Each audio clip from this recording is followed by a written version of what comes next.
Sir, திரு விஜய் அவர்கள் முதலமைச்சர் ஆகிறதுக்கு முன்னாடியே வந்து அவருடைய தேர்தல் பரப்புரையிலே சொல்லிட்டாரு, நான் வந்து முதலமைச்சர் ஆனேன்னா தாய் மாமன் தங்க மோதிரம் கொடுப்பேன் அப்படின்னு சொல்லிட்டு. ஸோ பிறக்கும் குழந்தைகளுக்கெல்லாம் கொடுக்குறாங்க. அது பார்த்தீங்கன்னா டெண்டர் விட்டுருந்தாங்க, அதுக்கு கோட் பண்ண சொல்லியிருந்தாங்க. ஜாய் ஆலுகாஸ் 1 பைசா அப்படின்னு சொல்லிட்டு கோட் பண்ணியிருந்தாங்க. ஜாய் ஆலுகாஸ்க்கு மட்டும் இல்லாமல் இன்னொருத்தவங்களுக்கும் கொடுத்துருக்காங்க போல இருக்குது, கல்யாண் ஜுவல்லர்ஸ்க்கு. இது எப்படி சார்? இருக்கிறதுலே கம்மியாக 1 பைசா தானே சார் இருக்க முடியும்? சார், இதில் வந்துட்டு முதல்வர் விஜய் அவர்கள் ஏற்கனவே வந்துட்டு ஜோஸ் ஆல்காஸில் வந்து விளம்பரம் பண்ணியிருக்காரு, அதனால வந்து முறைகேடு நடந்திருக்கு அப்படின்னு சொல்லிட்டு எதிர்கட்சியெல்லாம் குற்றம் சாட்டுறாங்க. ஒன்றொன்றாக சொல்கிறேன். முதலில் இந்த டெண்டரை ஏன் தமிழ்நாடு மருத்துவ சேவைகள் கழகம் வெளியிட்டது என்ற விமர்சனத்தை எதிர்க்கட்சிகள் வைக்கிறார்கள். வேறு துறை இதை பார்க்கணும், சமூக நலத்துறை பார்க்கணும். மருத்துவ சேவைகள் கழகத்துடைய வேலை மருந்துகள் வாங்குவது, உபகரணங்கள் வாங்குவது தானே, அவங்க ஏன் மோதிரம் வாங்குறாங்க என்பது ஒரு விமர்சனம். அதுக்கு விளக்கம் கொடுத்து விட்டு அடுத்த பகுதிக்கு செல்வோம். இது அரசு மருத்துவமனைகளில் பிறக்கும் குழந்தைகளுக்கு கொடுக்கக்கூடிய மோதிரம். ஸோ இது மருத்துவத்துறையின் கீழே தானே வர வேண்டும். அமைச்சர் அருண்ராஜ் அவர்கள் இதற்கான விளக்கத்தை கொடுத்து விட்டார். எல்லாம் ப்ரைவேட் ஹாஸ்பிட்டலுக்கு போகிறாங்க, அதை விட சிறப்பான சிகிச்சையை நாங்கள் அரசு மருத்துவமனையில் கொடுக்குறோம். ஸோ இங்கே வந்து புள்ள பெற்றுக்குங்க. அதற்கான ஊக்கம்தான் இது, இந்த தாய்மாமன் தங்க மோதிர திட்டம். அந்த அடிப்படையில் தமிழ்நாடு மருத்துவ சேவைகள் கழகம் இந்த டெண்டரை வெளியிடுவதில் எந்த விதமான தவறும் இல்லை. ஒன்று. இரண்டாவது, நமக்கு தேவை இந்த டெண்டரில் முறைகேடுகள் இல்லாமல் நடக்க வேண்டும். கரெக்டாக? அனிமல் ஹஸ்பண்ட்ரி டிபார்ட்மெண்ட் கூட டெண்டரை விட்டோம். என்ன போன்றேன், இதெல்லாம் ஒரு மேட்ரா? தூக்கிட்டு வர்றீங்க. பெரிய விஷயங்கள் எதுவும் தவறாக நடக்கல, அதனால எதிர்படியாலாம் தப்பு கண்டுபிடிக்க முடியுமோ கண்டுபிடிக்கிறாங்கன்னு நினைக்கிறேன். தப்பு கண்டுபிடிக்க முடியலம்மா. அதனால விஜய் சொக்கா சரியில்லை, பேண்ட்டு சரியில்லை, நடை சரியில்லை, உடை சரியில்லைன்னு எதையாவது போட்டு உருட்டிக்கிட்டு இருக்காங்க. நிதிஷ் சொன்னதுக்கு வருவோம். ஜோஸ் ஆலுகாஸ் விளம்பரத்தில் நடித்திருக்கிறார். அப்போ ஜாய் ஆலுகாஸ் 1 பைசாவுக்கு டெண்டர் போட்டிருக்கு. என்னையா 2க்கு சம்மந்தம்? 2ஓட ஸ்டார்டிங் ஸ்பெல்லிங்கும் JO. அப்போ இதில் முறைகேடு இருக்கிறது. அதோட துணை நிறுவனம் தான் இது. 1 பைசாவுக்கு எப்படி கொடுக்க முடியும்? நட்டத்துக்கு வேணாலும் விற்பானா? ஏதோ முறைகேடு இருக்கு. என்னையா முறைகேடு? இல்ல ஏதோ இருக்குங்க. இல்ல ஏதோ பெருசா பிளான் பண்ணிட்டீங்க. இருக்குங்க ஏதோ இருக்குங்க. என்னையா இருக்கு? இல்லங்க ஏதோ இருக்குங்க. எப்படிங்க நட்டத்துக்கு ஒருத்தவன் பண்ணுவான்? முறையான ஆதாரத்தை வெளியிடாத வரைக்கும் அனைத்துமே வந்து அலிகேஷன்ஸ் தான் சொல்றேன். இதை டீகோட் பண்ணிடலாம். அதில் ஒன்றும் பெரிய கம்பசூத்திரம் இல்லை. முறைகேடு இருக்கா இல்லையான்றது கண்டுபிடிக்கலாம். ஒன்றும் பெரிய கஷ்டம்லாம் கிடையாது. இப்போ நம்ம டிஸ்கஸ் பண்ணிடுவோம். அந்த மேக்கிங் சார்ஜஸ்ஸு, செய்கூலி, சேதாரம் இல்லையா, அது 2 தான் போடுவாங்க. இது போக ஹால்மார்க் முத்திரைக்குன்னு ஒரு சார்ஜஸ் இருக்குது, டிரான்ஸ்போர்ட்டேஷன் சார்ஜஸ் இருக்குது. இப்போது போய் கடையில் துணி வாங்குற மாதிரி தூக்கி பேக்கில் போட்டு நடந்து வந்துட முடியாது. இதுக்குன்னு எவ்வளோ பாதுகாப்பாக கொண்டு வரணும்? இந்த ATMக்கு துட்டு எடுத்துகிட்டு போகிறாங்கல்ல, அது மாதிரி இதை கொண்டு போகணும். கரெக்டாக? பணத்தை எடுத்து போகிறப்ப பாம்பு போட்டு தூக்கி போயிடுறாங்க. அப்போது அந்த அளவுக்கு துப்பாக்கி ஏந்திய பாதுகாப்போடு போனால் அதுக்கு ஒரு செலவு இருக்குல்ல. நம்ம ஓலா கேப் பிடிக்கிற மாதிரிலாம் அதில் போக முடியாது, அதுக்கு ஒரு செலவு. இவ்வளவு செலவும் ஒரு மோதிரத்திற்கு எவ்வளவு என்று வைக்க வேண்டும். அதெல்லாம் இல்லாமல் எப்படி ஒருத்தன் கொடுப்பான்? இல்லை ஏதோ ஊழல் இருக்குது. ஜாஸ் ஆலுகாஸ்க்கே இந்த டெண்டர் கிடைத்திருப்பதாக வைத்துக்கொள்வோம். ஒருத்தன் வந்து 300 ரூபா செய்கூலி சேதாரம் போடுறாங்க. இன்னொருத்தன் ஜாஸ் ஆலுகாஸ் 400 ரூபாய்க்கு போடுறாங்க. 300 ரூபாய்க்கு போட்டவனை விட்டுட்டு 400 ரூபாய்க்கு போட்டவனுக்கு இந்த ஒப்பந்தம் கொடுக்கப்பட்டிருந்தால் முதல்வர் அந்த நிறுவனத்திற்கு சகாயம் செய்கிறார் என்று நாம் சொல்லலாம். இந்த மாதிரிலாம் நீங்கள் கேட்பீங்கன்னு தெரிஞ்சுதானே அவன் 1 பைசாக்கு போட்டிருக்கிறான். இப்போ என்ன அலிகேஷன் சொல்ல முடியும் நீங்கள் இதில்? ஏன்பா நீ நட்டத்துக்கு விற்கிற? நான் நட்டத்துக்கு விற்கிறேன், என் இஷ்டம் ஏன்? ஸோ இப்போது எதற்காக அந்த நிறுவனம் இதை செய்திருக்கிறது? இது ஒரு கேள்வி. செய்தித்தாள்களில் விளம்பரத்தை பார்த்திருப்பீர்கள், வானொலியில் விளம்பரத்தை கேட்டிருப்பீர்கள், தொலைக்காட்சிகளில் விளம்பரத்தை பார்த்திருப்பீர்கள், யூடியூப் சேனலில் விளம்பரத்தை பார்த்திருப்பீர்கள். நாமே விளம்பரம் போடுறோம், லோகோ சுற்றுற மாதிரி ஒரு விளம்பரம் போடுறோம். நம்ம தான் பேசிகிட்டு இருக்கோம், மேலே மூளையில் இது இருக்குது அந்த பேர். அதற்கு பணம் கொடுத்து ஏன் அந்த நிறுவனம் விளம்பரம் செய்கிறது? மூளையில் சுற்றுது.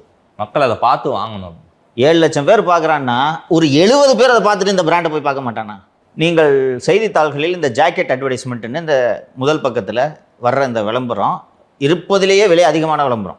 பெரும்பாலும் அந்த விளம்பரங்களை செய்வது எந்த நிறுவனங்கள் என்று பார்த்தீர்கள் என்றால் நகைக்கடை நிறுவனங்கள். சாலையில் பயணிக்கிறீர்கள், நடுவில் பில்லருக்கு நடுவில், மெட்ரோ பில்லருக்கு நடுவில் ஓடிங்க வச்சுருக்காங்க. பார்த்தீங்கன்னா நகைக்கடை விளம்பரங்கள் தான் பெரும்பாலும் இருக்கும். நகைக்கடை, ரியல் எஸ்டேட் 2 தான் பெருசாக விளம்பரம் செய்யக்கூடியவர்கள். எவ்வளவு கோடிகள் வேண்டுமானாலும் விளம்பரம் செய்யலாம். அந்த விளம்பரம் மக்களை சென்று சேர வேண்டும், அதுதான் முக்கியம். அதுக்காக தான் டிசைனாக விளம்பரம். அந்த மக்களை கவரக்கூடிய வகையில் அந்த விளம்பரம் அமைய வேண்டும், அதான் முக்கியம். 15,500 ரூபாய்க்கு ஒரு கம்பெனி கோட் பண்ணியிருக்கு, இன்னொருத்தையும் 1 பைசாவுக்கு கோட் பண்ணியிருக்காங்க. இந்த 1 பைசாவுக்கு கோட் பண்ண நிறுவனத்தின் பெயர் நேற்று முதல் இன்று வரை எத்தனை கோடி மக்களின் வாயில் உச்சரிக்கப்பட்டிருக்கிறது? நல்ல விளம்பரம். இதை நீங்கள் தமிழகத்தில் அதிகம் விற்பனையாகக்கூடிய தந்தி நாளேட்டில் தினந்தோறும் முதல் பக்க விளம்பரம் கொடுத்தால் கூட இந்த விளம்பரம் கிடைக்குமா? எத்தனை லட்சம் மோதிரம்ப்பா? 4,41,667 மோதிரம் சார். இந்த வால்யூம் ஆஃப் சேல்ஸை கணக்கு போடுங்க. இதில் 10 பைசா லாபமே வேணாம், கை காசை போட்டே இந்த நிறுவனம் பண்ணுறதா இருக்கட்டும். மக்களின் மனதில் இந்த நிறுவனத்தின் பெயர் ரீங்காரமிட்டு நகை வாங்கலாம் என்றால் நாம் அந்த நிறுவனத்திற்கு போகலாம் என்று ஆட்டோமேட்டிக்காக அவர்களை சிந்திக்க வைப்பது தானே விளம்பரத்தின் நோக்கம். இதை விட சிறந்த விளம்பரம் வேறு எங்கே இருக்க முடியும்? எல்லா நியூஸ் சேனலும் பிக்கப் பண்றாங்க. பேசுகிறோம், நியூஸ் சேனல்லாம் தாண்டி உட்காந்து பேசுகிறோம். இப்போ 1/2 மணி நேரமாக பேசிட்டு இருக்கோமே. முதல் மோதிரம் கொடுக்கும்போது ஜாய் ஆலுகாஸோட ஓனர் முதல்வர் பக்கத்தில் நின்றுட்டு கொடுப்பாரா? மறைமுகமாக திரு விஜய் அவர்களை ஜாய் ஆலுகாஸின் பிராண்ட் அம்பாசிடராக மாற்றுகிறார்களா? விஜய் ஒருவேளை விளம்பரத்தில் நடிப்பதாக இருந்தால் 10 கோடி கேட்பாரா? குறைஞ்சது விஜய் போன்ற ஸ்டார் அந்த 10 கோடி விளம்பரம் இலவசமாக கிடைக்கிறது இல்லவா? இன்னொன்று, இது எவ்வளவு அற்புதமான வியாபார உத்தி என்பதை யோசித்து பாருங்கள். இதுக்கு கம்மியாக எவனாவது கோட் பண்ண முடியுமா? யோசிச்சிருப்பான எவனாவது? இதில் இந்த கொலகார பாவி சரவணா ஸ்டோர்ஸ் இருக்குது. ஒரு பீஸா எங்கே இருக்குது? 15,500 ரூபாய் எங்கே இருக்குது? 1 கிராம் மோதிரம்ப்பா. எவ்வளோயா மேக்கிங் சார்ஜ் போடுவீங்க? நான் கேட்குறேன். தங்கன்றது ஒரு மெட்டல் தானேப்பா. அதுவும் குழந்தைங்களுக்கு மோதிரம் தவுளூன்னு இருக்கும் 1 கிராமில், இல்லையா? 15,000 மேக்கிங் சார்ஜ். மனிதனின் பேராசைக்கு ஒரு அளவு இல்லையா? இப்போ ஜாய் ஆலுகாஸுக்கும் கவர்மெண்ட்டுக்கும் ஒரு வின் பாலிசி. அப்சல்யூட்லி. எவ்வளோ சேவிங்ஸு. L1க்கும் L2க்கும் இடையே இருக்கக்கூடிய வேறுபாடு என்னவென்று பார்த்தாலே 410 ரூபா. L1 ஜாய் ஆலுகாஸ் 1 பீஸா. நம்பர் 2 L2 ஜிஆர்டி கோட் பண்ண ரேட்டு 410 ரூபா 97 காசு, 411 ரூபான்னு வச்சுக்கோங்க. இப்போ கவர்மெண்ட்டுக்கு எத்தனை மோதிரம் இப்போ மொத்தம்? 4,41,667 மோதிரம். 4,42,000 மோதிரம் இன்ட்டு 411 ரூபா கணக்கு போடுங்க. எவ்வளோ ரூபா மிச்சம்? கசக்குதா கவர்மெண்ட்டுக்கு? ஒருத்தன் நான் நட்டத்துக்கு கொடுக்குறேங்கன்ட்டு ஒருத்தன் வர்றான். எனக்கு நாங்கள் வந்துச்சு, நான் கவர்மெண்ட்டுங்க வா ராஜா வா. நான் விளம்பரத்துக்கு பண்ணுறான், உள்நோக்கத்தோடு பண்ணுறேன், எதுக்கு வேணாலும் பண்ணிட்டோம். ஒரு அரசாங்கமாக எனக்கு பல கோடி ரூபாய் மிச்சம். என்ன தவறு இருக்கிறது? இதுல இன்னொன்று சார், ஜாய் ஆலுகாஸ் வந்துட்டு 1 பைசா கோட் பண்ணியிருக்காங்க. கல்யாண் ஜுவல்லர்ஸ் வந்துட்டு 900 ரூபாய்க்கு மேலே கோட் பண்ணியிருக்காங்க. அவங்களுக்கு எதுக்கு சார் கொடுத்தாங்க? இப்போது டெண்டர் ஓப்பன் பண்ணியாச்சு. யார் யாரெல்லாம் இதில் பங்கேற்றிருக்காங்க? ஜாய் ஆலுகாஸ், உம்பிடி பங்காரு, ஜிஆர்டி, தனிஷ்கு, டைட்டன், மலபார், மோகன்லால்னு ஏகப்பட்ட நகை கடை. அதில் இந்த கல்யாண் ஜுவல்லர்ஸும் ஒன்று. செகண்ட் லோவஸ்ட் பிட்டர் கூட கல்யாண் ஜுவல்லர்ஸ் கிடையாது போல இருக்கு. இல்லை கல்யாண் வந்து 9th L9. மொத்தம் 11 பேர் இந்த டெண்டரில் பங்கேற்றிருக்கிறார்கள். 11 பேரையும் அரசாங்கம் கூப்பிடுது, அதிகாரிகள் கூப்பிடுறாங்க. இந்த பாருப்பா, 1 பீஸாக்கு ஒருத்தர் கொடுக்குறார். யாரெல்லாம் 1 பீஸா கொடுக்குறதுக்கு ரெடி? கையை தூக்குங்க. கையை தூக்கியது கல்யாண் ஜுவல்லர்ஸ். ஓகே. சரி ராஜா, முதல்ல கேட்டது அவரு. நீ பேராசையில் 900 ரூபாய்க்கு போட்டிருக்க, அதனால அவருக்கு 70 மோதிரம், உனக்கு 30 மோதிரம். ஓடுங்க, புரியுதா? இப்போ இந்த பேராசை பிடித்த சரவணா ஸ்டோர்ஸு 15,356 ரூபாய்க்கு பதிலாக நானும் 1 பைசாவுக்கு தருகிறேன். இந்தாப்பா, உனக்கு 50, உனக்கு 30, உனக்கு 20. This is how government works. இப்போ இன்னும் 2 ஜுவல்லரு நாங்களும் வர்றோம் அப்படின்னு சொன்னால், இந்த 10 எடுத்துக்க ஆளு வா. முதல்ல வந்து அவனுக்கு 20 மோதிரம், இந்த மீதி எல்லாம் ஆளுக்கு 10 மோதிரம் கொடுங்க, வாங்க எல்லாரும் வாங்க. இதில் நடுவில் இன்னொரு பொருளை கலப்புனாங்க, காப்பரை மிக்ஸ் பண்ண போகிறாங்க. அவ்வளோதான், தரம்ல மோதிரத்தில். இப்படியெல்லாம் செய்ய முடியாது, அத்தனை எளிதல்ல.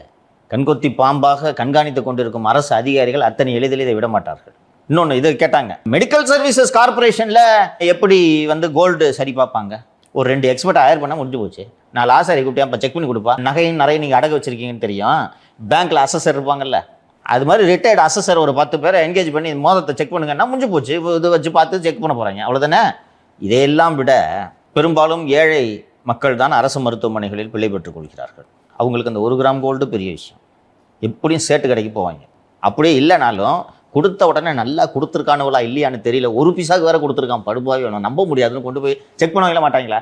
ஆனால் இங்கிலீஷ் வெளியே வரும், செம்பத்தாரம் வந்துச்சுன்னா வந்துடும். அதை இந்த அரசு அனுமதிக்குமா? அதனால் இந்த அரசுக்கு நட்டத்துக்கு 1 பீஸாக்கு ஒருத்தன் வந்து செஞ்சு கொடுக்குறான் என்ற ஆத்திரம் தாங்காமல் சார் இது பிடிக்கல. 1 பீஸா கொடுக்குறதா? கொடுங்க, நல்லா தாராளமா கொடுங்க. அப்பா இருக்கும்போதும் நீங்க கொடுத்துருக்கணும்ல. ஆனா அப்பா தங்கமே கொடுக்கலையோ? தங்கம் திருடுவதை தான் அப்பா செய்வார், தங்கம் கொடுக்க மாட்டார். அந்த குடும்பமே தங்க வேட்டை குடும்பம். செந்தில் பாலாஜி தங்க பாலங்களை கொண்டு அந்நியாரிடம் கொடுத்து தானே மதுவிலக்கு துறையையும் மின்சாரத்துறையும் பெற்றார். தாய்மாமன் தங்க முதல் திட்டத்தில் டெண்டர் விட்டு காசெல்லாம் மிச்சம் பண்ணாங்க. அந்த காசை கொண்டு போய் எங்க போடுறதுன்னா கார்ல போய் போடலாம். அருமை. கார்ல போடலாம்னு சொல்லி முதல்வர் விஜய் அவர்கள் எந்திரிச்சு அனைத்து எம்எல்ஏக்களுக்கும் கார்ண்டார் சார். முன்னாடி எல்லாருமே இப்படி ஒரு முதல்வர் ஆஹா சூப்பர் அப்படின்னு எந்திரிச்சு எல்லாரும் கைதட்டி எல்லா எம்எல்ஏக்களும் வாழ்த்து தெரிவிச்சாங்க. நேற்று எந்திரிச்சு எங்களுக்கு கார் வேணாம்னு எல்லாரும் சொல்ல ஆரம்பிச்சிட்டாங்களே சார். மக்கள் உன்னிப்பாக பார்த்து கொண்டிருக்கிறார்கள். நீங்கள் எடுக்கும் நிலைப்பாடு மற்றும் உங்கள் நடத்தையை பார்த்து நீங்கள் மக்களின் மனதில் மேன்மையுறுவீர்கள் அல்லது கீழ்மை அடைவீர்கள். பாட்டாளி மக்கள் கட்சியில் 2 பேர் கார் வேண்டாம் என்று விட்டார்கள். திருமதி சௌமியா அன்புமணி பல கோடிகளுக்கு அதிபதி, மந்திரியாக இருக்கும்போதே சம்பாதிச்சிட்டாங்க. வெளிநாட்டுக்கு தான் டூர் போவாங்க. எஸ்டேட் பற்றிலாம் நாம் பேசியிருக்கிறோம். லூயி விட்டான் பேக். அவர் வேண்டாம் என்று விட்டார். கூட இருக்கிற அந்த கணேஷும் வேண்டாம் என்று விட்டார். நான் சௌமியா அன்புமணி அவர்களிடம் எதிர்பார்த்தது, எங்கள் கட்சி எம்எல்ஏக்கள் ஒருவருக்கும் கார் வேண்டாம் என்று அவர் சொல்லியிருக்க வேண்டும். எங்கள் 2 பேருக்கும் வேண்டாம், அப்போ மீதி 2 பேருக்கு வேணுமா? ஸோ அதை அவர் சொல்லியிருந்தால் நன்றாக இருக்கும். அதுவும் அந்த காசுல சார் நெல் கொள்முதல் நிலையம் அமைக்கிறது கொடுக்கணும். இது தனி, அவர் அதை இணைத்திருக்கவே கூடாது. இது தனி, அது தனி. எங்களுக்கு நெல் கொள்முதல் நிலையம் வேணும்னு கேளுங்க, அது செஞ்சு கொடுப்பாங்க. நீங்கள் காரோட அதை மிக்ஸ் பண்ணக்கூடாது. இந்திய கம்யூனிஸ்ட் கட்சியை சேர்ந்த ராமச்சந்திரன் எழுந்து எங்கள் கட்சிக்கு வேண்டாம் என்று விட்டார். திராவிட முன்னேற்ற கழகத்தின் சார்பாக திரு உதயநிதி அவர்கள் எழுந்து ஒரு பய உன் காரை தொட மாட்டோம், ஒரு பய தொட மாட்டோம், சைக்கிளில் வந்தாலும் வருவான், உன் காரை தொட மாட்டேன், வேண்டாம்யா அப்படின்ட்டாங்க. அமைதியாக இருந்தது அதிமுக. இபிஎஸ் அவர்கள் எந்திரிச்சு பேசினாருன்னா அவரும் கார் வேணாம்னு சொல்லிட்டாருன்னா அவர்கிட்ட தான் கார் வேட்புமனு தாக்கலே சொல்லியிருக்காரு சார். பாவம் ஒரு ஏழை விவசாயி. வாயை பிடுங்காத, வேண்டாம். அவர் தான் சார் சொல்லியிருக்காரு. கார் இல்லை என்று வேட்புமனு தாக்கல் செய்தவர்களின் பெயர்களை படிக்கிறேன். யாரிடம் கார் இருக்காது என்று நீங்களே முடிவு செய்து கொள்ளுங்கள். Edappadi Palaniswami, SP Velumani, Anitha Radhakrishnan, MRK Panneerselvam, Sekar Babu, Mariya Wilson. No அதிர்ச்சி, நோ அதிர்ச்சி, நோ அதிர்ச்சி. அமைச்சர்கள், தாவேக அமைச்சர்கள் ரமேஷ் மற்றும் வினோத். ரமேஷ்ட கார் இல்லை, நமக்கே தெரியும். அது வினோத் பற்றி எனக்கு தெரியவில்லை, உண்மையாக இருக்கலாம். இன்னொரு முக்கியமான நபர்கிட்ட காரே இல்லையே சார். யாருப்பா? நம்ம குளத்தூர்காரரு. ஏப்பா அவர் தான் ஏப்பா கொத்துப்பாட்டை போட்டு வீட்டில் உட்கார வச்சிருக்காங்க. ஏன்பா அப்படி சொல்றீங்க நீங்க? இருங்க சார், இன்னும் அவர் வந்திருந்தாருன்னா அவருக்கும் ஒரு கார் கொடுத்துருக்கணும். ஆமா, கார் இல்லை அவருக்கு. 10,000 வச்சுக்கிட்டு லண்டனுக்கு போய் பிச்சை எடுத்துக்கிட்டு இருந்தாரு சார். ஆமாம்மா, அப்புறம் 10,000 வச்சுட்டு எப்படி லண்டன் போவா? அங்கே போய் பிச்சை தானே எடுக்கணும். திரும்பி வரதுக்கு டிக்கெட்டுக்கு காசு இல்லைங்க ப்ளீஸ். ஜஸ்ட் மிஸ்ல வந்து அவருக்கு கார் மிஸ் ஆயிடுச்சு. 234 பேரில் 54 பேருக்கு கார் இல்லை என்று இன்று ஊடகங்களில் வந்திருக்கக்கூடிய செய்திகள் தெரிவிக்கின்றன. விகடனிலும் இது தொடர்பாக ஒரு கட்டுரை எழுதியிருக்கிறார்கள். 54 பேர்கிட்ட தான் இல்லை. அந்த 54 பேரில் எடப்பாடி பழனிசாமி, எஸ்பி வேலுமணி எல்லாம் அடக்கம். இல்ல, அவங்களாம் எந்திரிச்சு நின்று எங்களுக்கும் கார் வேணாம்னு சொல்லிட்டு போயிருக்கலாம்ல. நான் எடுத்தோன்னே சொன்னேன், உங்கள் நடத்தையை பார்த்து மக்கள் மனதில் நீங்கள் மேன்மையுறுவீர்கள் அல்லது கீழ்மை அடைவீர்கள். இதை நான் எதிர்பார்க்குறேன். உதயநிதி கோவத்தில் சொன்னார், யோ உன் கார் எனக்கு தேவையில்லையா, கார் இல்லாமல் நாங்கள் இருந்துக்கிட்டு இருக்கான், பிச்சைக்கார் என்று ரோசத்தில் சொன்னார். எடப்பாடி பழனிசாமி எழுந்து எங்கள் உறுப்பினர்களுக்கும் கார் வேண்டாம் என்று அவரும் சொல்லியிருக்க வேண்டும் என்று நான் எதிர்பார்க்கிறேன். உங்கள் கட்சி எம்எல்ஏக்களுக்கு 5 கோடி கொடுத்து தூக்கிட்டு வந்தல சிவி சண்முகத்துக்கிட்ட இருந்து, 5 கோடிக்கு வேணாம், ஒரு 50 லட்சம் செலவு பண்ணால் கார் வாங்கி கொடுத்துடலாம்ல, செகண்ட் ஹேண்ட் காரை வாங்கி கொடுயா. ஸோ இதெல்லாம் தேவையில்லாத சர்ச்சை. ஏன் விஜய் அவர்கள் இதை தொடங்கி வைத்தார் என்று எனக்கு உள்ளபடியே வருத்தமாக இருக்கிறது. அரசின் நற்காரியங்கள் விவாதமாக வேண்டும். இப்படி வெறும் வாய்க்கு அவளை ஏன் விஜய் அள்ளி போட்டார் என்பது எனக்கு உள்ளபடியே புரியவில்லை. நீங்கள் இதை பார்த்தீங்கன்னாலே தெரியும். வேலுமணி அண்ணன்ட்ட கார் இல்லைன்னா நம்ப முடியுமா? தான் சமீபத்தில் கூட வந்து கார் படைசூழ போனாரு. கரெக்ட், ஏதோ நிகழ்வுக்கு போனார் இல்லையா, அது பூரா அவர் கார் இல்லை, ஏதோ வாடகை எடுத்துகிட்டு போகிற போல இருக்கு பாவத்தை.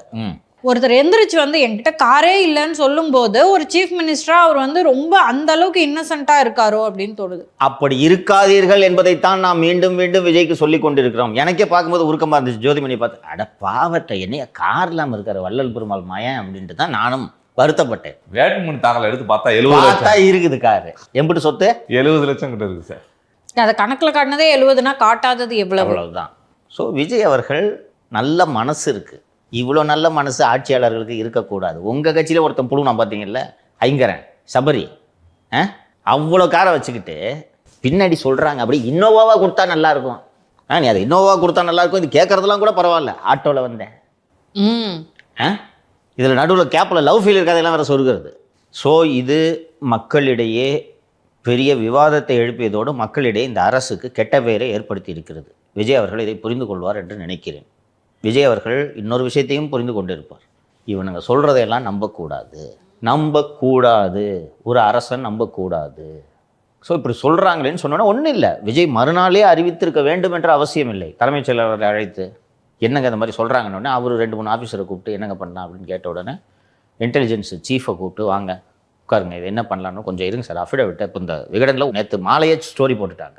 அஃபிடவிட்டை மட்டும் எடுத்தால் சார் 52 பேர் கார் இல்லை, அதில் 40 பேர் புழுவிருக்காங்க, 10 கார் இன்னொருத்தர் பேரில் வச்சுக்கிட்டு அதை தான் யூஸ் பண்ணிகிட்டு இருக்காங்க, இவங்க பேரில் தான் கார் இல்லை. அப்போ மொத்தம் எத்தனை பேருக்கு தாங்க கார் கொடுங்க சார்? ஒரு 5 பேருக்கு தான் கார் கொடுக்கணும்.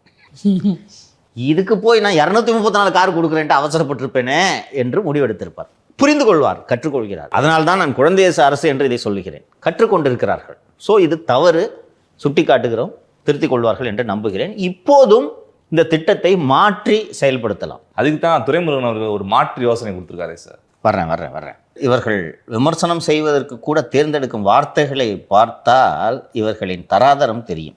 பெரிய அரசு நிர்வாகத்தில் பட்ஜெட்டில் ஆண்டுக்கு சராசரியாக 30 முதல் 35 கோடி ரூபாய் என்பது பெரிய விஷயம் அல்ல. ஏனென்றால் அரசின் மொத்த பட்ஜெட்டில் வீணாகும் செலவுகளை 20 விழுக்காட்டை தாண்டும். இதை எடுத்தேன் கவிழ்த்தேன் என்றும் என்ன செய்தாலும் மக்கள் ரசிப்பார்கள் ஏற்றுக்கொள்வார்கள் என்ற மமதையிலும் அடிப்படை புரிதல் இல்லாமலும் சரியான அதிகாரிகளை சரியான ஆலோசனைகளுடன் பயன்படுத்தாமல் இவ்வளவு சாதாரணமான ஒரு பிரச்சனையை பெரிய பேசு பொருளாக மாற்றி இது வரைக்கும் ஓகே, சாணியை கரைத்து தலையில் ஊற்றி கொண்டிருக்கிறது தாவேக அரசு. துரைமுருகனோட அறிக்கை என்ன வயசு அந்த ஆளுக்கு? அவ்வளோ பெரிய தப்பு மாதிரிலாம் தெரியலையே. வார்த்தை கவனிச்சிங்களா நீங்க? இப்படி விமர்சனம் செய்யற அளவுக்கு ஒரு பெரிய கொடுங்குற்றம் இல்லையே, இது பெரும் பிழையும் இல்லையே, சின்ன மிஸ்டேக் இது. என்ன லாங்குவேஜ் இது? இன்னைக்கு எந்திரிச்சு எல்லாருமே வேணான்ட்டாங்க, முடிஞ்சு போச்சு. இதுல இந்த அட்டைப்பூச்சி கட்சியிலிருந்து ஒருவர் கருத்து சொல்லியிருக்கிறார், கவனித்தீர்களா? கவனித்தேன் சார். சொல்லு, என்ன கருத்து? பேப்பர்ல கூட அது ரிப்போர்ட் ஆயிருக்கு. கார் எம்எல்ஏக்களுக்கு மட்டும் கொடுத்தால் பத்தாது, ஊராட்சி தலைவர்களுக்கும் கொடுக்க வேண்டும் அப்படின்னு சொல்லியிருக்காரு. ஊராட்சி தலைவர் அலுவலகத்துல பெருக்கும் நபருக்கும் சேர்த்து ஒரு காரை கொடுத்துருங்க. கார் வாங்கி மட்டும் மொத்தமா கொடுத்துட்டு கவர்மெண்ட் தலையில துண்டை போட்டுக்கிட்டு கவுந்து படுத்துக்கிட்டோம். அதற்கு பிறகு துரைமுருகன் சொல்வது தான் முக்கியம். இதை நாங்களா இருந்தா எப்படி பண்ணியிருப்போம்? நேரடியாக காரை வழங்காமல் கலெக்டருக்கோ மாவட்ட ஆட்சியர் அலுவலகத்தில் இருப்பவர்களுக்கோ 2 வண்டியை எக்ஸ்ட்ராவாக கொடுப்போம். கொடுத்து விட்டு பொதுமக்களின் பணிகளை மேற்கொள்வதற்காக தேவைக்கு ஏற்ப அந்த வாகனங்களை எம்எல்ஏக்கள் பயன்படுத்திக் கொள்ளலாம்னு ஒரு அரசாணையை வெளியிடுவோம். ஒரு காரு கலெக்டர் பயன்படுத்தாரு, ஒரு கார் சும்மா நிற்க. அதற்கு பிறகு கொஞ்ச நாள் கழித்து அந்த வாகனங்களை மாவட்ட நிர்வாகத்தின் மூலம் எம்எல்ஏக்களிடம் ஒப்படைத்து விட்டு ஓராண்டு கழித்து அதற்குரிய செலவினங்களுக்கான நிதியை ஒதுக்குவோம்.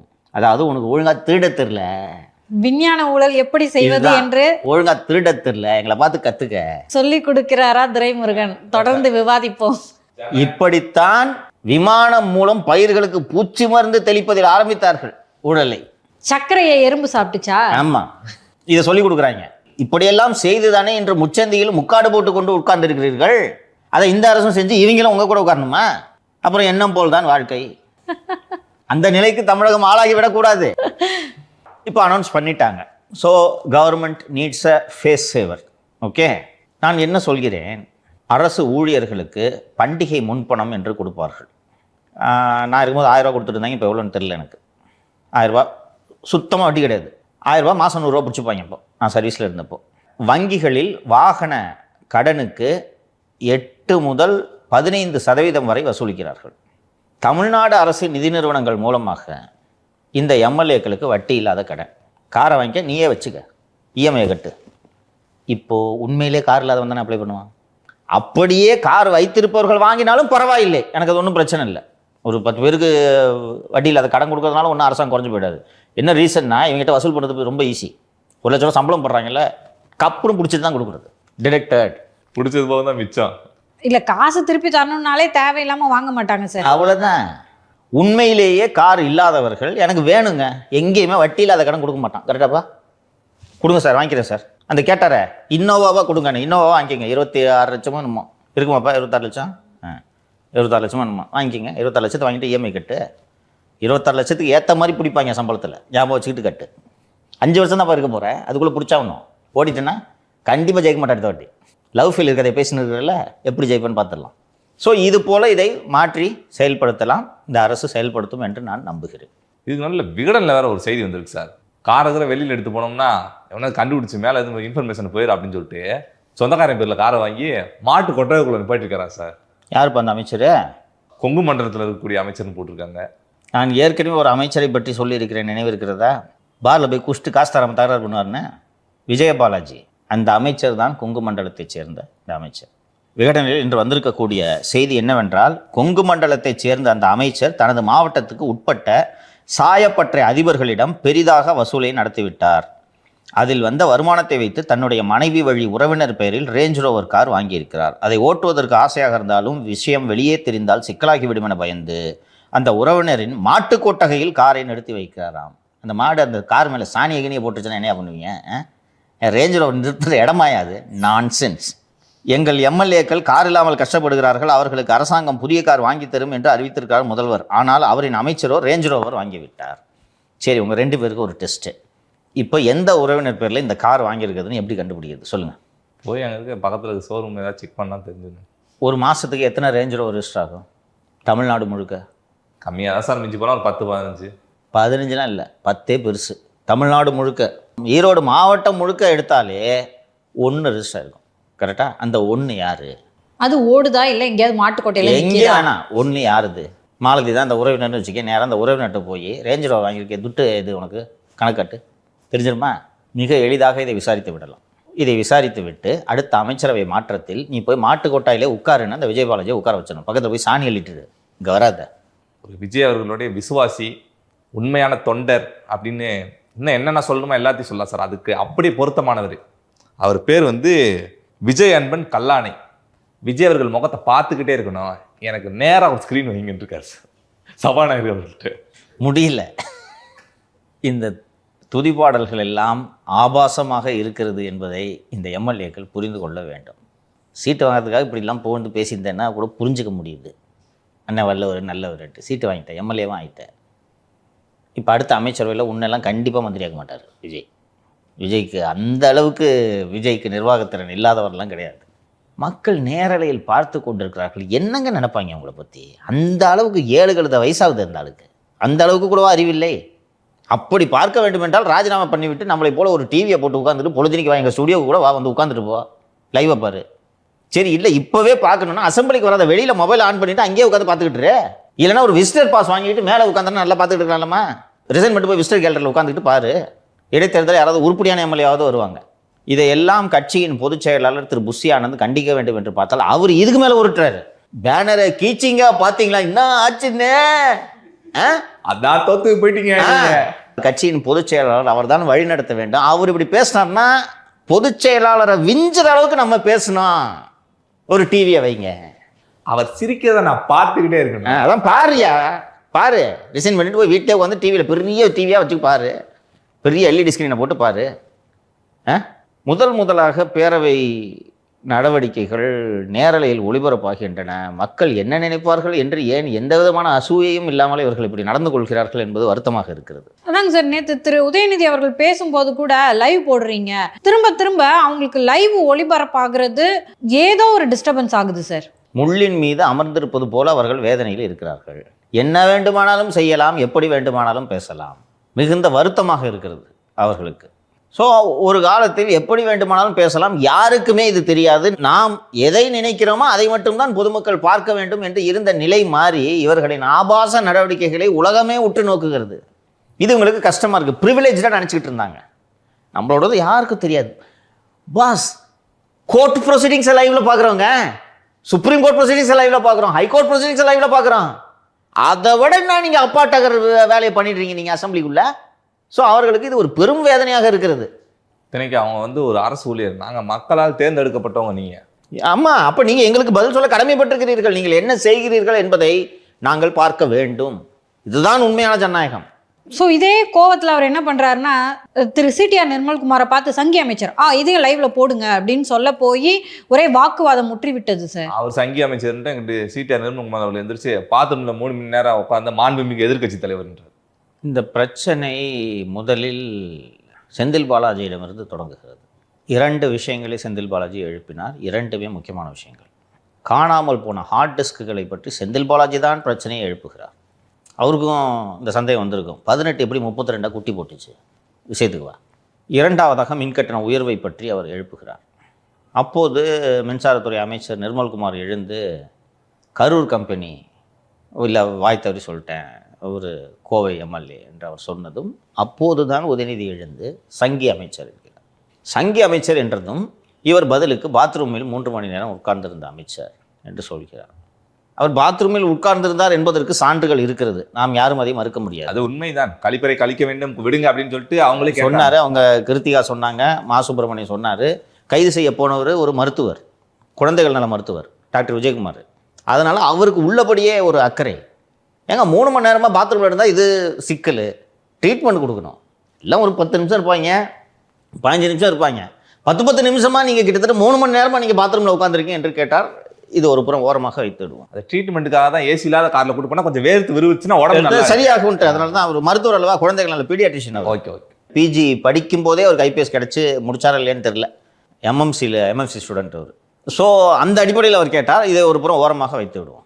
இந்த கரூர் கம்பெனி, கக்கூஸில் உட்கார்ந்துருக்காரு, இதெல்லாம் சமூக வலைத்தளங்களில் ட்ரோல்கள் பயன்படுத்த வேண்டிய விஷயங்கள். நீங்கள் சொல்லலாம், நிர்மல்குமார் அவர்கள் தமிழக வெற்றி கழகத்தின் ஐடி விங் செயலாளராக அல்லது செய்தி தொடர்பாளராக இருந்தால் அவர் இந்த வார்த்தைகளை எல்லாம் சமூக வலைத்தளங்களில் பயன்படுத்தலாம். இது சட்டப்பேர் அவை. தினந்தோறும் பள்ளி குழந்தைகள் சட்டப்பேரவை மாடத்திலே அமர்ந்து பேரவை நிகழ்ச்சிகளை பார்த்து கொண்டிருக்கிறார். ஒருத்தர் சங்கின்றது, நீ கக்கூஸில் உட்கார்ந்துருந்தன்றது. அந்த குழந்தைகள் உங்களை பார்த்து என்ன நினைக்கும்? இதை கற்றுக்கொள்வதற்காக அந்த குழந்தைகளை பள்ளி நிர்வாகிகள் சட்டப்பேரவைக்கு அழைத்து வருகிறார்கள். அடுத்ததாக எங்களுக்கு கார் வேணான்னு சொன்ன உடனே ஆதவ அர்ஜுனா, அவங்க நீங்கள் கூட தான் 3 பங்களா வச்சுருக்கீங்க, எதுக்கு கவர்மெண்ட் விடு, எனக்கு எதுக்கு லெட்டர் எழுதுனீங்க என்று கேட்கிறார். கேட்பதற்கு இது ஒரு சுவையான வாதமாக உங்களுக்கு தோன்றும். ஆனால் அடிப்படையிலே ஆதவ அர்ஜுனாவின் வாதத்தில் பிழை இருக்கிறது. ஒரு எம்எல்ஏவாக இருந்து கொண்டு எனக்கு எதிர்க்கட்சி பங்களாவை ஒதுக்குங்கள் என்று உதயநிதி கேட்கவில்லை. எதிர்க்கட்சி தலைவராக இருந்து கொண்டு கேட்கிறார். எதிர்க்கட்சி தலைவருக்கு அரசு விதிகள் வழங்கும் அந்தஸ்து ஒரு அமைச்சருக்கு நிகரான அந்தஸ்து இல்லையா? அவர் தானே எதிர்க்கட்சி தலைவர். அவரது உரிமையை கேட்பதில் என்ன தவறு?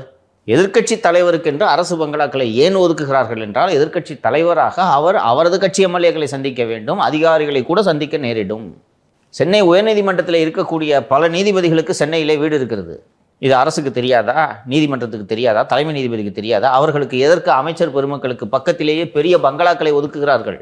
சில நேரங்களில் நீதிபதிகளின் வீடுகளே நீதிமன்றங்களாக மாறும். அவசர வழக்காக காலை 8 மணிக்கு சென்று முறையிடுவார்கள். அரசு வழக்கறிஞர் இங்கே வருவார், எதிர்த்தரப்பின் வழக்கறிஞர் இங்கே வருவார், அதிகாரிகள் அங்கே வருவார்கள்.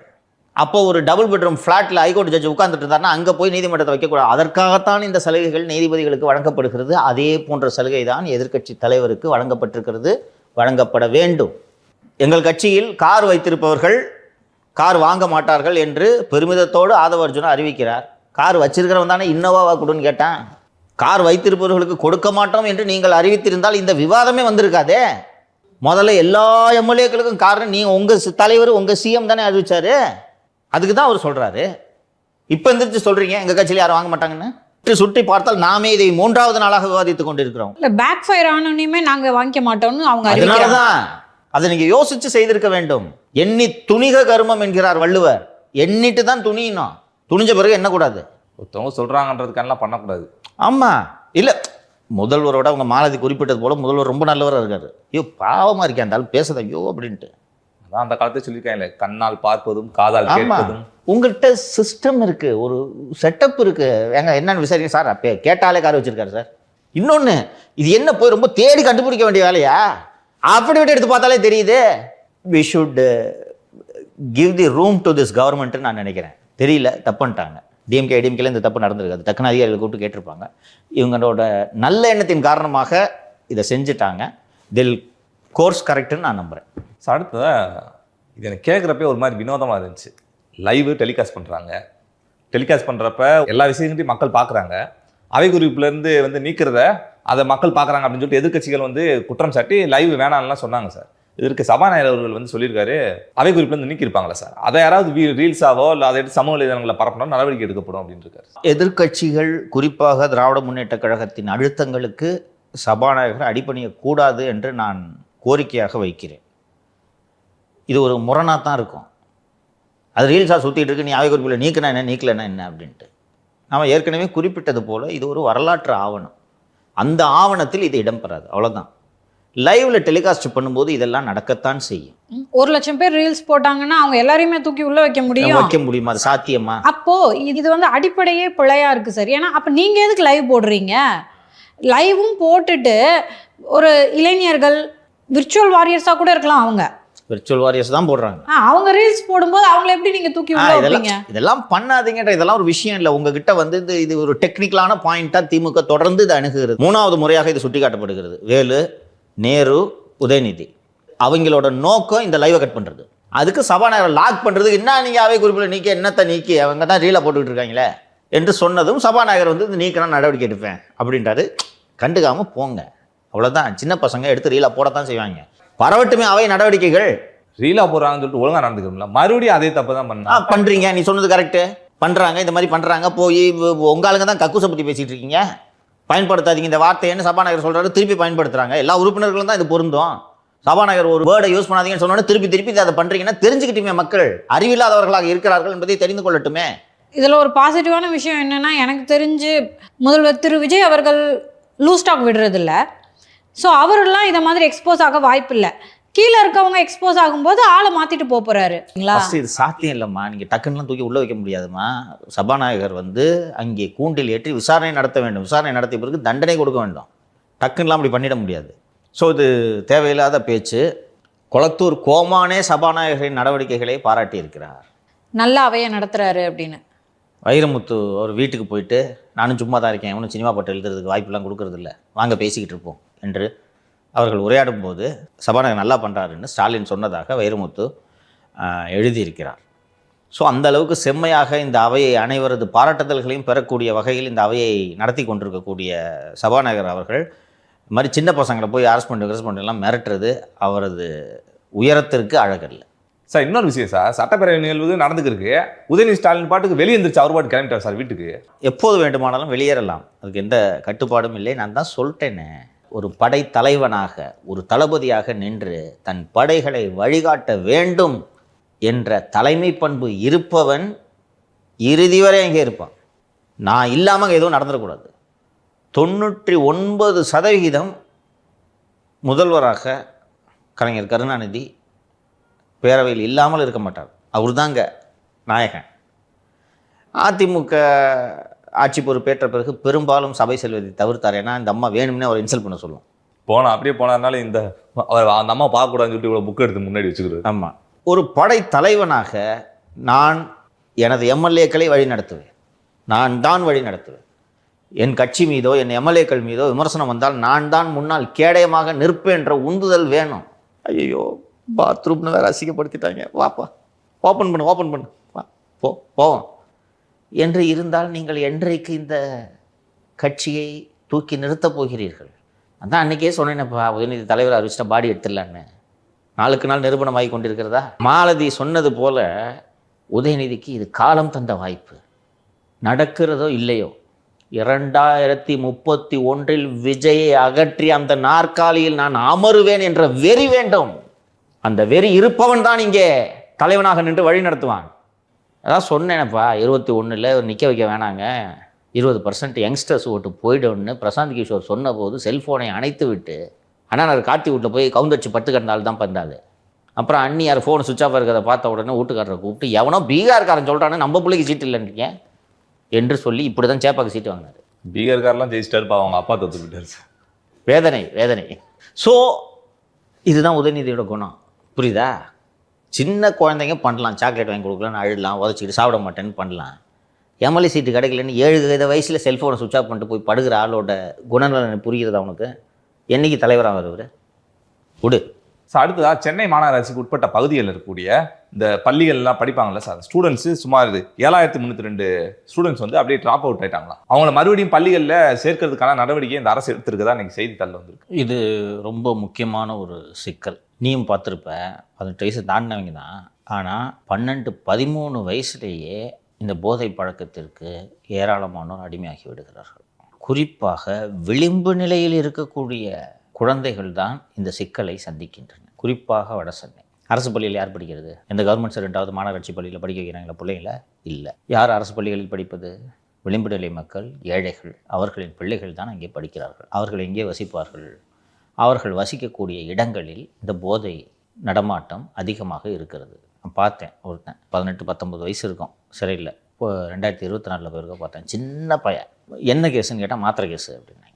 எனக்கு உண்மையிலேயே இந்த மாத்திரைனா என்னன்னு தெரியாது. எனக்கு தெரிஞ்ச மாத்திரை போட்டுக்கிட்டு தூக்க மாத்திரை போட்டோன்னா தூக்கம் வரும், இவ்வளோதான் எனக்கு தெரிஞ்சது. அவங்க சொல்கிறாங்க ஏதோ ஒரு மாத்திரை பேர் சொன்னாங்க, மறந்துட்டேன். அந்த மாத்திரையை கரைச்சி ஸ்பூனில் ஹீட் பண்ணி அதை சிரிஞ்சில் எடுத்து போட்டுக்கணுமா. நான் சரிடா அந்த பையன் கேட்டேன், என்னடா பண்ணு இதுன்னு. ஆனால் 4 மணி நேரம் எங்கே இருக்கவனே தெரியாதுண்ணே, ஒரே கிசாவாக இருக்கணும். இது என்ன போதன்றது எனக்கு புரியல. 4 மணி நேரம் என்ன நடக்குது, அதாவது ட்ரிப் ஆகுது அப்படின்றாங்க. 4 மணி நேரம் என்ன பண்ணுன்றதே தெரியாது. அது என்ன போதை? அதான் சார் எனக்கு தெரியல. போதைனா ஜாலியாக இருக்கணும் பாஸே, அதான் போதை. அதை மாத்திரை வடிவில் அதை உருவாக்குவதற்கு காரணம் அதுக்கு வேறு ஏதோ ஒரு பயன்பாடு இருக்கிறது. அதை கரைச்சி ஸ்பூனில் கொதிக்க வச்சு அதை எடுத்து, அதுவும் நீயே சின்ன பையன், நீயே வெயினை கண்டுபிடிச்சி இதில் போய் இது பண்ணுறானது எத்தகைய சிக்கலை ஏற்படுத்தும். இதே போல் யூஸ் பண்ணி ஆந்திராவில் சுமார் ஒரு 500க்கும் மேற்பட்ட மாணவர்களுக்கு வந்து எய்ட்ஸ் வரை இருக்குது சார். அதெல்லாம் நடக்கும். சிரிஞ்சு எக்ஸ்சேஞ்ச் பண்ணுவாங்க, இதற்கு பாசிபிலிட்டி இருக்குது. இன்னொன்று, குத்த தெரியாமல் வெயினில் குத்தி இன்ஃபெக்ஷன் ஆகும், எவ்வளோ சிக்கல். ஆனால் இது சீப்பான போதை, புரியுதா? இந்த மாத்திரைக்கு வந்து ரொம்ப அதிகமாக நீ 2000 3000 செலவு பண்ண வேண்டியதில்லை. ஒரு மாத்திரை ஒரு கம்மி விலையில் 200 ரூபாய்க்குள்ளே கிடைக்கும் போல் இருக்கிறது. ஸோ இது ஒரு பெரிய தொழிலாக நடந்து கொண்டு இருக்கிறது. ஸோ இது போன்ற பழக்கங்களின் காரணமாக இப்போ இந்த போட்டுட்டானே கிசாவாக இருக்கணும் 5 மணி நேரத்தில் இருக்கவன் ஸ்கூலுக்கு எப்படி போவான்? இன்று காலையில் கோவை புறநகர் பகுதிகளில் இருக்கக்கூடிய பொறியியல் மற்றும் கலைக்கல்லூரிகளின் விடுதிகளில் காவல்துறையினர் சோதனை நடத்தியிருக்கிறார்கள். நார்மலாக வந்து காலேஜ் படிக்கிற பசங்களோட ஹாஸ்டல்லாம் போய் போலீஸ் இப்படி சோதனை பண்ணுறதை கண்டிக்கணும் நம்ம. ஆனால் இன்று நாடு இருக்கும் நிலையில் இதை காவல்துறை தொடர்ந்து செய்ய வேண்டும் என்று நான் சொல்கிறேன். போரூரில் உள்ள ஒரு தனியார் மருத்துவம் மற்றும் பொறியியல் கல்லூரி இருக்குன்னு நினைக்கிறேன். அந்த ஹாஸ்டலில் ஒரு முறை ஒரு 2 ஆண்டுகள் இருக்கும் என்று நினைக்கிறேன், ஒரு ஜாயிண்ட் ஆப்ரேஷனு. ஒரு 200-300 போலீஸ் இறக்கிட்டாங்க காலையில் 7 மணிக்கு. போய் எடுத்தா ரூமுக்குள்ளே கொட்டி கிடக்குது போதை. இதுக்குன்னே ஒரு தனி டீம் போட்டால் நல்லா இருக்கும்னு நினைக்கிறேன். டீம்லாம் இருக்குப்பா, எவ்வளோ மானிட்டர் பண்ணுவேன். ஸோ இந்த சோதனைகளெல்லாம் வரவேற்கிறேன். இன்னொன்று, இந்த மாநகராட்சியோட இந்த முன்னெடுப்பு வரவேற்கத்தக்கது. இதில் 7300 பேரில் பாதி பேரை நீங்கள் உள்ளே கொண்டு வந்தீங்கனாலே பெரிய விஷயம். சின்ன பையன் திருப்பி ஜெயிலுக்கு வரான், அவனெல்லாம் நீங்கள் திருத்தி ஸ்கூலுக்கு போடான்னு சொல்கிறதுக்குன்றது ரொம்ப கஷ்டம். அவங்க பேரண்ட்ஸும் இதை வற்புறுத்தி அவனை பள்ளிக்கு அனுப்ப வேண்டும் என்ற நிலையில் அவர்களே இருக்க மாட்டார்கள். அவங்க அப்பா குஷ்டு விழுந்து கிடப்பாருங்கண்ணா. இதே போல் தான் 11 தான் படிப்பான். நான் இருந்த செல்லில் அவனும் இருந்தான். என்னடான்னு கேட்டால் இதே மாதிரி தான் மாத்திரை ஒத்துக்குந்தான். எங்கள் அப்பா இதுக்கு முன்னாடி அதான் பண்ணிக்கிருந்தாரு, நல்லா வருமானம் வருது, அதை பண்ணிட்டு இருக்கேன். இது ஒரு பெரிய சமூக சிக்கல். இது வந்து காவல்துறை இவங்க அவங்கன்னு நான் யாரையும் ப்ளேம் பண்ண விரும்பலை. இது ஒரு சமூக சிக்கல். அனைவரும் சேர்ந்து இதற்கு முடிந்தவரை இதை தடுக்க முயற்சி செய்ய வேண்டும். அவ்வளவு பெரிய சமூக சிக்கலாக இது மாறி இருக்கிறது. நீ உனக்கு ஒரு டீன்ஸில் 13-14 வயசில் நீ ட்ரக்கை சோச்சிட்டேன்னா ஸ்கூலுக்கு எப்படிப்பா போவ? ஏற்கனவே அந்த வயசில் படிக்கிறதுக்கு கசக்கும் இல்லையா? போய் மானப்பாடம் பண்ண சொல்கிறாங்க, இது பண்ண சொல்கிறாங்கன்ட்டு கசக்கும். அந்த நேரத்தில் இந்த போதைக்கெலாம் நீ பழக்கமாயிட்டானா எதுக்கு ஸ்கூலுக்கு போவாங்க? அப்போ அது என்ன சிக்கல்னா, இப்போது உனக்கு அந்த வயசில் காசு இருக்காது. அப்போ இந்த போதை வேணும்னு சொல்லும்போது என்ன பண்ணுவேன்? கிரைமில் தான் ஈடுபடுவேன். அப்படியே சீர்திருத்த பள்ளிக்கு போயிட்டானா முடிஞ்சு கதை. அங்கே சகவாசம் எப்படி இருக்கும்? அவன் திருப்பி ஸ்கூலுக்கு போவானா? ஸோ இது பெரிய சிக்கல். மாநகராட்சி அதிகாரிகள் மற்றும் இந்த அரசின் முன் இருக்கக்கூடிய மிகப்பெரிய சவால் இது.